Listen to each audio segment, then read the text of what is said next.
नमस्कार, आप देख रहे हैं छतरपुर के लोगों की पहली पसंदीदा न्यूज चैनल खबर की तहकीकात।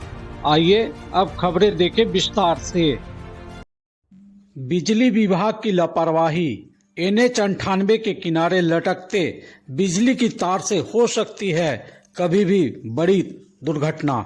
आपको बता दें कि छतरपुर नगर पंचायत के वार्ड नंबर 15 कर्माकला में NH 98 सड़क के किनारे स्थित शहर के निवासियों के सर पर एक बड़ा खतरा के रूप में 11,000 प्रवाहित बिजली की झूलते तार के रूप में मंडरा रही है। उक्त टोला के अधिकतर घरों के छत के से 11,000 प्रवाहित बिजली की तार गुजरी है, जो किसी भी समय बड़े हादसे का कारण बन सकता है। स्थानीय निवासी इस गंभीर समस्या को लेकर लंबे समय से प्रशासन और जनप्रतिनिधियों से गुहार लगा रहे हैं, लेकिन अब तक इस पर कोई ठोस कार्रवाई नहीं की गई।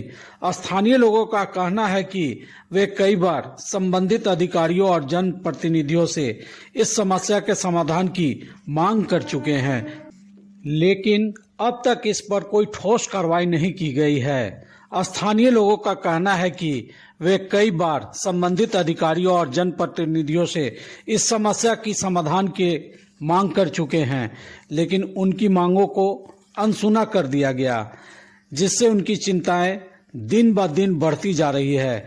मजबूरी में उन्होंने अपने घरों का निर्माण अधूरा छोड़ दिया है, क्योंकि बिजली के इन खतरनाक तारों के कारण वे अपने घरों में सुरक्षित महसूस नहीं कर पा रहे हैं।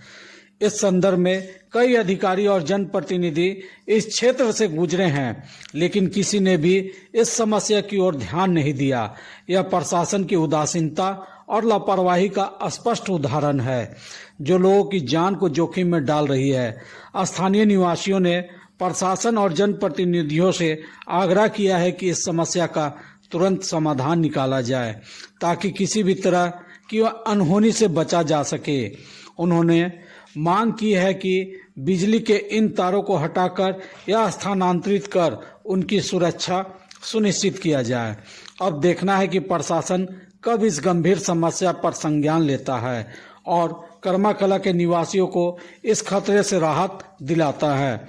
वहीं कर्माकला में सूर्य मंदिर जाने वाली सड़क की मोड़ के बगल में एक ट्रांसफार्मर लगाया गया है, जो जमीन की सतह से महज कुछ फीट ऊंची है, जिसकी चपेट में कभी भी बच्चे या उस रास्ते आने जाने वाले लोग के अलावा पशु भी आ सकते हैं, और इस ओर प्रशासन की नज़र नहीं पड़ रही है। जानकी मंदिर जाने का मेन रास्ता पर ट्रांसफार्मर का स्थिति, जो किसी भी वक्त जान माल की खतरा हो सकती है। आए समय गाड़ियां भी इधर रनिंग करती हैं, घर के बाहर बच्चे लोग भी निकलते हैं। कितना नज़दीक में है, क्या ऐसा होना चाहिए? स्पॉट पॉइंट पर ट्रांसफार्मर की स्थिति होनी चाहिए। सरकार को कहिए या जो भी यहाँ के प्रतिनिधि हैं, उनके कान पर जूं तक नहीं रेंग रहा है, जबकि डेली प्रशासन से लेकर के और भी विभागीय अधिकारी का इसी रूट से आवागमन हो रहा है। मंदिर पर भी कोई अगर कार्य फंक्शन हो रहा है तो उस बहाने भी आवागमन हो रहा है, और इस पर नज़र पड़ने के बावजूद भी कोई कार्रवाई, कोई पहल नहीं किया जा रहा है। बताइए हम लोग कैसे रहे?